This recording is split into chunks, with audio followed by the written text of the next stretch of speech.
I'm an assistant professor here at San Francisco State University at the International Business Department.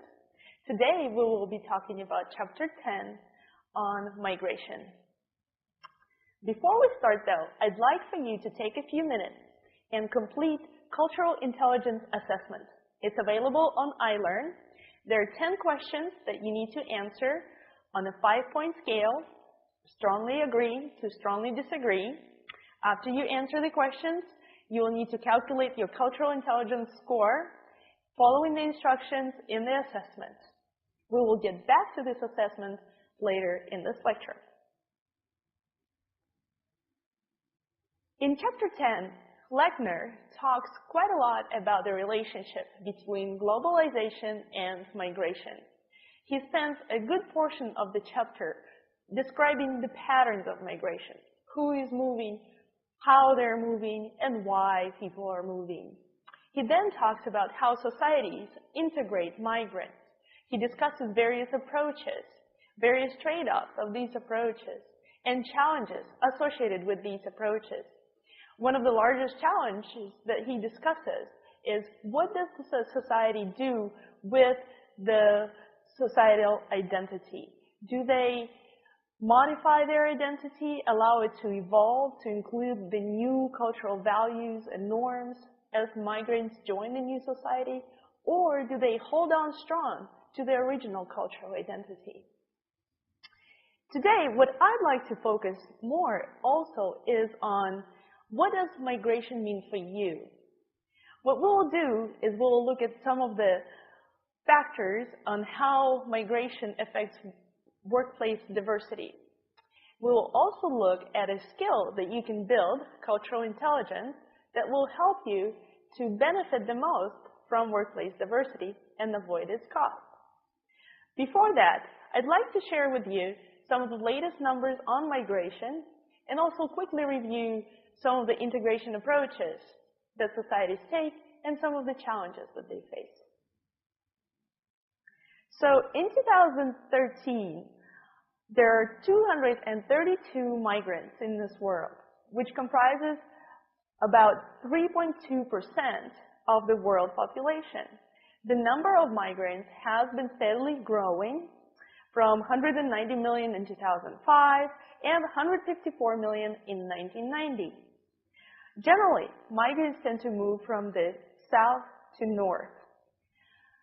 However, most recently, we've also seen an increase in the south-to-south migration. In the north, where mostly developed countries are, now we have about 136 million migrants living. In the south, there are about 96 million. Majority of the migrants are of working age, between 20 and 36 and 64 years old. Half of the migrants are women, and this number has also been on the rise compared to the past few decades. Half of the international migrants live in just 10 countries. The US has the largest portion of migrants in the world, about 46 million. This is followed by Russia, Germany, Saudi Arabia, and United Arab Emirates. The United States of America and United Arab Emirates have seen the largest growth in the number of migrants in the past few years. Some of these top sending countries are Mexico, where the leaving migrants constitute about 10% of the current national population. Also, the Philippines, Morocco, Algeria, and Afghanistan. By 2013, international migrants made up about 11% of the US population. And this number is just slightly lower than 13.2% that was recorded in 1920s during the largest second wave of the immigration wave into the United States. So we're getting up close there. Societies take a number of different approaches to integrating migrants. Some societies take multiculturalism approach, also known as cultural mosaic. This approach is grounded in equal respect of various cultures in the society. Societies that take this approach, such as Britain, for example, as Lechner describes in the book, work on implementing programs that recognize and accommodate cultural differences. Examples of such programs are multilingual and multicultural education. Another approach is the melting pot approach. Societies that take that approach, such as France, for example, and also United States back in the early 20th century after the second immigration wave. These societies focus on maintaining strong original cultural identity, and they ask the immigrants to assimilate with the current identity through a number of various programs such as common education, common language within schools and at work, etc. Another approach is called the ethnoculturalism approach. And similarly to melting pot approach, societies that implement the ethnoculturalism approach focus on maintaining a strong original cultural identity. However, whether by design or not by design, these societies do not have strong programs for incorporating migrants into the societies. So often we find migrants to be marginalized in these societies. All approaches tend to have various trade-offs associated with them. And majority of the countries dealing with integration face various challenges with integration. One of the largest challenges is, what do countries do with their national identity? Do they allow the national identity to evolve as the new migrants join the nation and bring their new values and new beliefs? Or do societies maintain their strong cultural identity or regional identity? Here is a quick video that will give you some of the examples on what Germany has been going through as they were moving from the ethnoculturalism approach, as Lechner describes in the book, to multiculturalism approach most recently.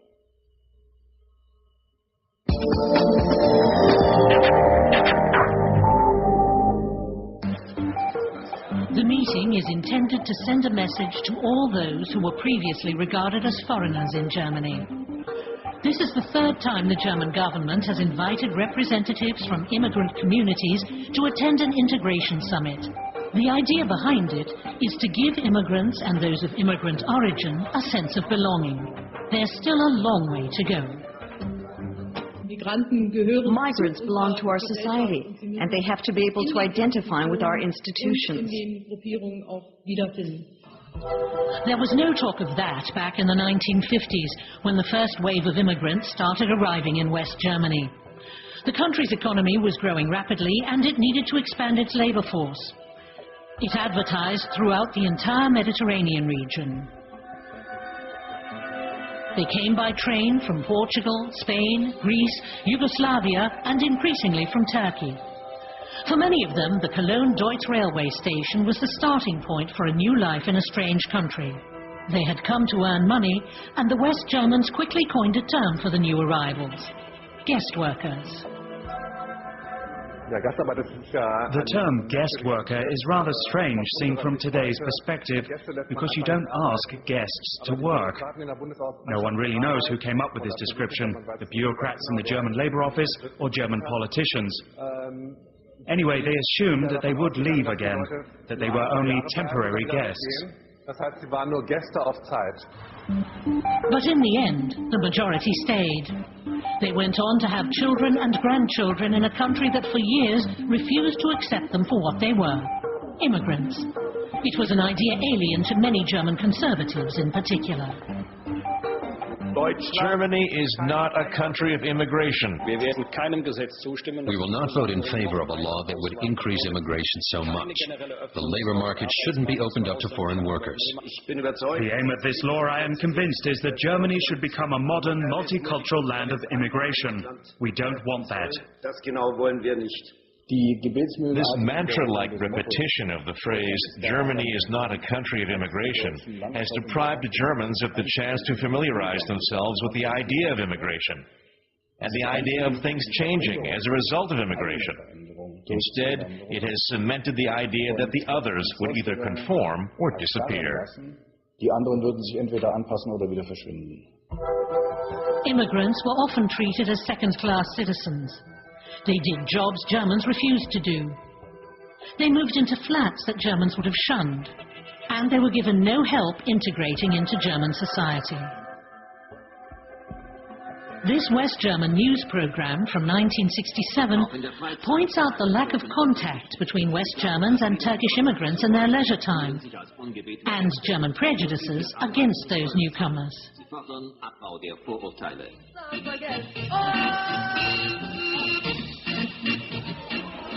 Little has changed since then. These days you might see a few Germans at Turkish discos, but the two worlds have remained largely separate. In Berlin, migrants of Turkish origin have remained largely concentrated in certain districts, such as Neukölln or Kreuzberg. Even many of the younger generation feel more attached to Turkish traditions and the Turkish language than to the country in which they were born. We hear things like, it's not practical, it's not obligatory to send your children to school. My daughter should grow up to be a good housewife and mother. What is the point of her going to school? Back home, children get married at the age of 12 or 14. Why is it wrong here? And so on and so forth. When people come out with such things, it reminds us that there are things going on here that we thought were resolved long ago in Germany. Die wir eigentlich in Deutschland überwunden geglaubt haben. The existence of parallel societies means some children of Turkish origin do not fully master the German language and have problems in school as a result. This is also one of the reasons for high rates of youth unemployment in the migrant community. Only 25% get offered an apprenticeship. I fear that social tensions will increase if we don't succeed in correcting the mistakes of the past as quickly as possible, and with whatever means it takes, if it's not already too late. Politicians are slowly getting the message. The Chancellor is keen to demonstrate social togetherness every year at the Integration Summit.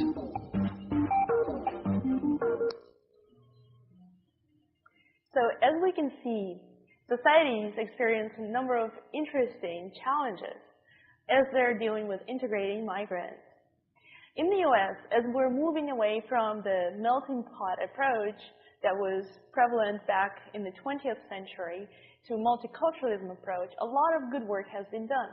But as is obvious from the current headlines and what Lechner describes in the book, there's still a lot of challenges that we need to approach and complete. Now, the main question today is, what does migration mean for you as you live, learn, and work in a culturally diverse society? Well, one way that migration affects everyday life is through workplace diversity. And just like migration, workplace diversity has been on the rise.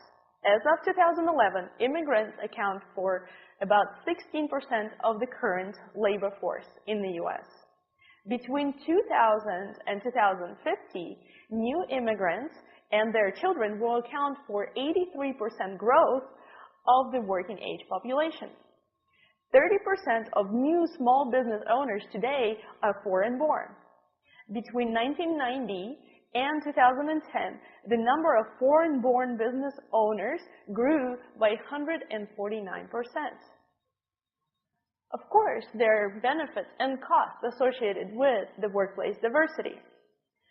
Migrants who bring their own values, bring their own beliefs, customs, languages, also bring different perspectives into the workplace. And these different perspectives and worldviews are closely connected to the increasing creativity and innovation in the workplace. Also, various worldviews tend to reduce probability of groupthink in the workplace. However, also difficulty in communication may arise due to differences in values and norms and customs. People may experience greater stress and turnover in intercultural environments. There's also an increasing amount of time and effort that it might take to make decisions. So, how can you benefit the most from workplace diversity and avoid the costs?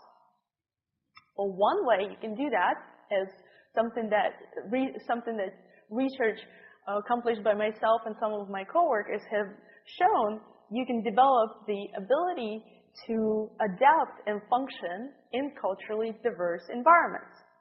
That ability is known as cultural intelligence. As a type of intelligence, it involves a number of dimensions: knowledge, metacognition, motivation, and behavioral skills. The knowledge dimension includes understanding of what culture is and what culture is not.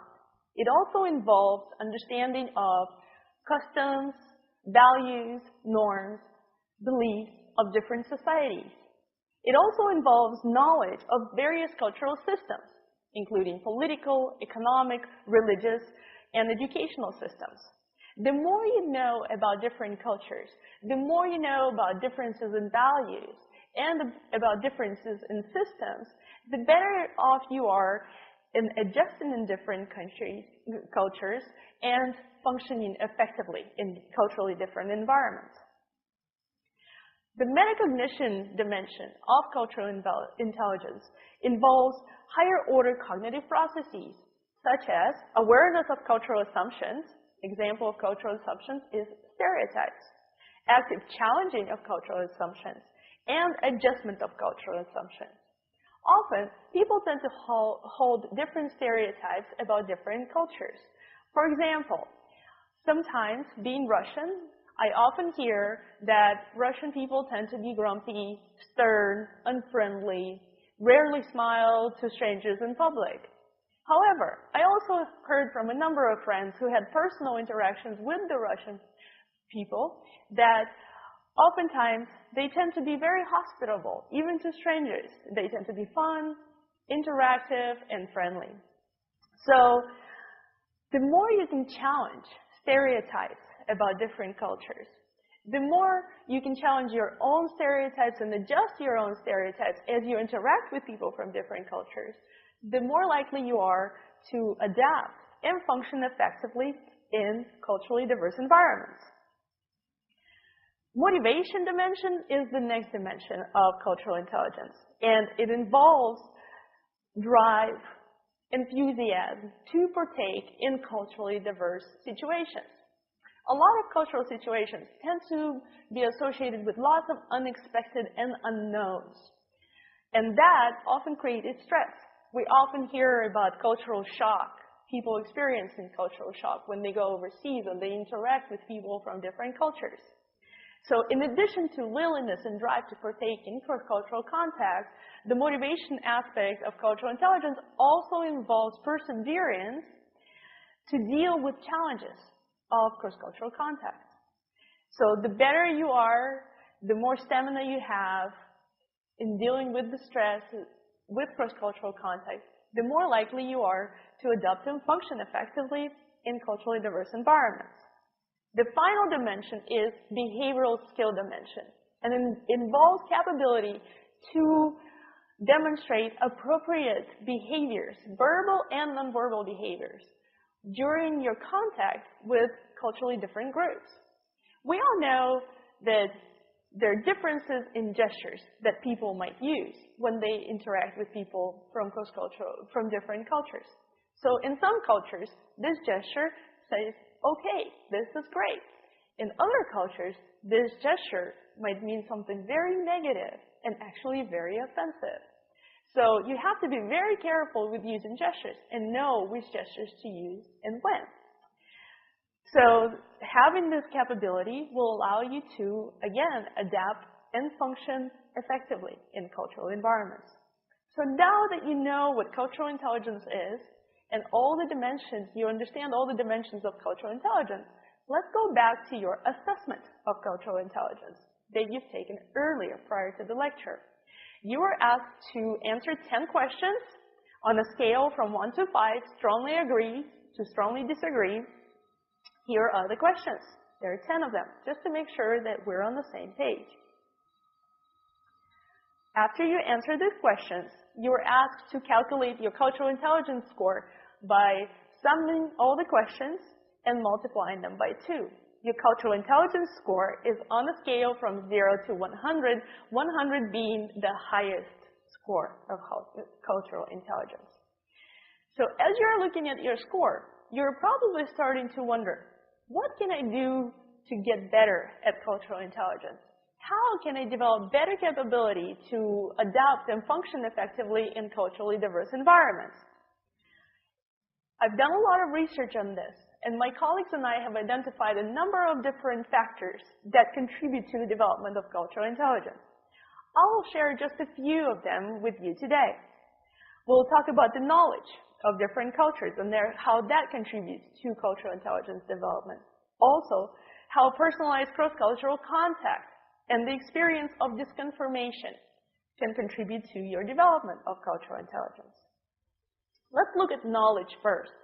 The more you know about different cultures, different values, customs, different cultural systems, the better off you are in functioning in culturally diverse environments. So how can you increase your cultural knowledge? There are a number of ways that you can do so. First, you can take classes that focus on other cultures. For example, here at the International Business Department at San Francisco State, we offer a number of courses such as doing business in Asia, doing business in Europe, doing business in South America, international negotiations that will allow you to learn about how people do business in different cultures. You can also take language courses. Language is known as a mirror of culture and reflects closely values, beliefs, and customs of different cultures. You can also watch international movies and read books by international authors, attend exhibitions by international artists. Just like language, media, art, and literature reflect cultural values, norms fairly closely. You can watch and read the news to gain general awareness of what's happening in the world in different countries. You can also, just in your own neighborhood, visit some ethnic restaurants, attend ethnic cultural festivals. You can people watch and see what are the differences. Increase your awareness about differences in people's behavior, about their responses to similar situations. But most importantly, it's also very important to learn about your own culture, about the values and the systems of your own culture where you come from. Understanding your own culture will help you understand what culture is and what culture is not, what comprises culture, and what are the differences between your culture and other cultures. So now that we know how knowledge contributes to cultural intelligence, let's talk a little bit about contact, the role of personal cross-cultural contact. And our studies show, actually, that whereas the knowledge of different cultures tend to mainly contribute to the development of knowledge and behavioral skill dimensions of cultural intelligence, personal cross-cultural contact tend to contribute to all four dimensions of cultural intelligence, to the development of all four dimensions of cultural intelligence. Here is a quick diagram that we use in our research that will help me explain to you how contact will contribute to the development of your cultural intelligence. So we all have our own values, our own assumptions, and our own beliefs that we often bring with us into the interaction with different people. These values, beliefs tend to be reflected in our expectations of what we expect from the interaction, what we expect from contact from other people. For example, when we go to the movies, we have certain expectations that people in the movies will turn off their cell phones and will not take calls or make calls during the movies. And if someone does, then this takes us by surprise. And perhaps sometimes we might even get a little uncomfortable with this. This is an example of disconfirmation of your expectations. Here is another example that I'm going to show you in a quick video, portraying the disconfirmation of expectations experienced by British and Chinese businessmen during their business dinner.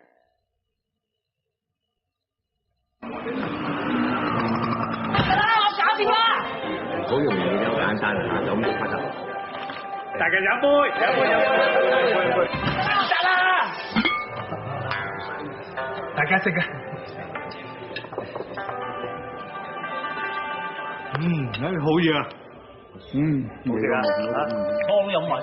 The English believe it's a slur on your host's food if you don't clear your plate. Whereas the Chinese feel you're questioning their generosity if you do. At HSBC, we never underestimate the importance of local knowledge. Which is why we have local banks staffed by local people in over 80 countries across the globe.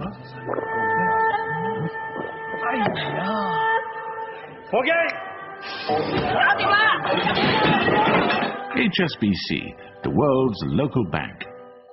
This is from one of the commercials by HSBC Bank. But definitely portrays the situation. As you can see, both sides definitely had their expectations unmet and disconfirmed. So what happens when your expectations are disconfirmed? Well, you typically feel very motivated to find out what is going on. Why is it that someone else behaves differently? With that new drive, you actually contribute to the development of the motivational dimension of your cultural intelligence. As you experience more enthusiasm and drive to find out about another culture, your awareness increases. You start observing more. You're also starting to reflect on what is happening in the environment. And these are all higher cognitive processes that contribute to the development of your metacognitive aspect of cultural intelligence.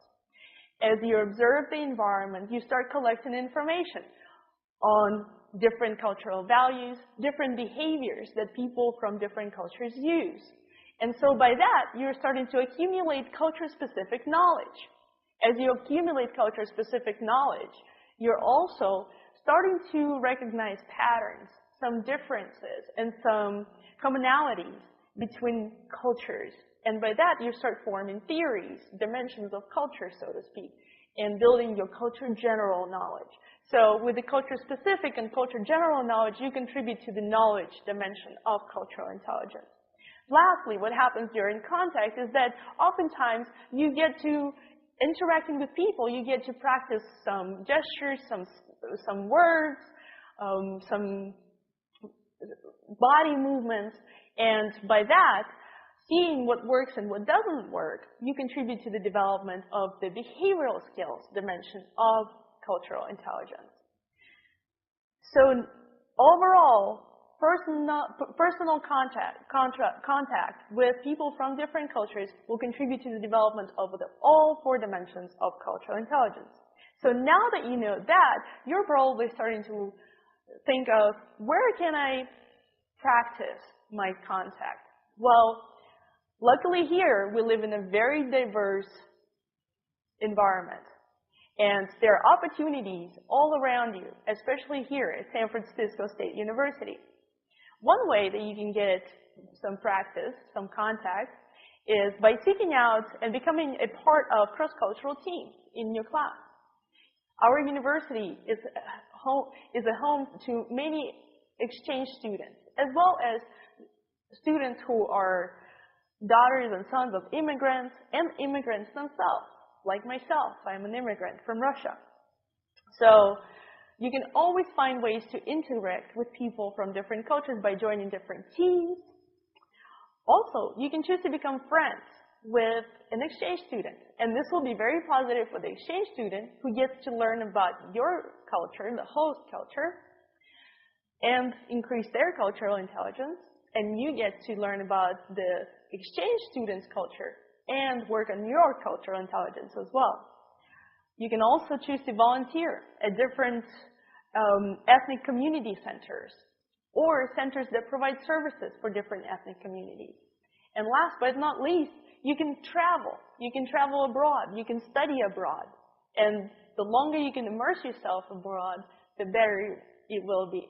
We have found in our previous studies that the length of travel abroad significantly directly contributes to the development of cultural intelligence. So the longer you spend abroad and the more you travel, the higher your cultural intelligence will be.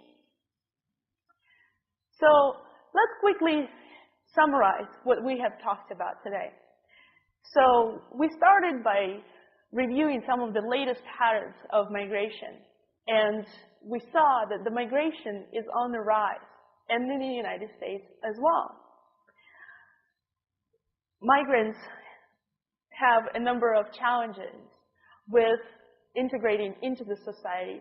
So do the societies, experiencing a lot of challenges with integrating the migrants. There are a number of various approaches that societies use to integrating migrants. Some of them are better than others, but a lot of them have various trade-offs associated with them. Migration is directly related to workplace diversity. And workplace diversity has a number of benefits and costs associated with that. You can benefit from workplace diversity and avoid its costs by developing greater cultural intelligence. You can develop greater cultural intelligence by developing greater knowledge of different cultures and by partaking in cross-cultural contact. So now, I'd like to encourage you to partake in an exercise. So this exercise actually focuses on you developing cross-cultural experience or contact with a person from a culture that you haven't had any contact with before. So say you, for example, have heard that there's a couple of students from Laos in your class. And even though you've heard of Laos and you've seen some things about Laos on TV, and you might have interacted for a few minutes with a few people from Laos, you've never actually had extensive experience, meaning a couple of hours, 2 or 3 hours of interaction, direct face-to-face interaction with a person from Laos. So that would be an example of a culture that you can choose, and the culture that you haven't had extensive previous experience with before. Now, I'd like for you to follow a few conditions as you are planning your experience. First and most important, this has to be a personalized face-to-face contact. So you have to plan something together, such as making a shopping trip, making volunteering trip. Perhaps you can clean up the beach together or volunteer at a local ethnic community together. Also, it's important that your experience has a purpose. So purchasing something at the end that you plan ahead of time. Have a goal. What is it that you would like to purchase if you're going on the shopping trip? Or you have a purpose of cleaning up the beach if you decide to walk on the beach and do a little bit of cleanup. But have a specific area that you want to clean up. So have a purpose. It's also important that you and your partner, or partners, if you choose to have a number of people in your cross-cultural experience, that you all share common status. Meaning that it has to be someone like you, a fellow student, not a professor, but a fellow student, and someone in your age group. Finally, this content has to be legal and, of course, safe and follow all the regulation code of San Francisco State University. So as you complete this fun experience, and believe me, you will have a lot of fun doing this, based on all the previous experiences that I've worked with my students before. As you complete this experience, I'd like for you to do a little bit of a reflection exercise. I'd like for you to write on how cultural intelligence has contributed to the experience. What impact cultural intelligence had on your experience? What level did you and your cultural partners, what level of cultural intelligence did you have during contact? Also, I'd like for you to describe how cultural intelligence and its components contributed to the successes and certain difficulties that you might have experienced in your contact. And it would be good if you can pay attention to both successes and difficulties. Also, if you felt that your cultural intelligence increased at the end of this experience, please reflect a little bit on what were the factors that contribute to that. And that's it. Thank you very much, and have a great day.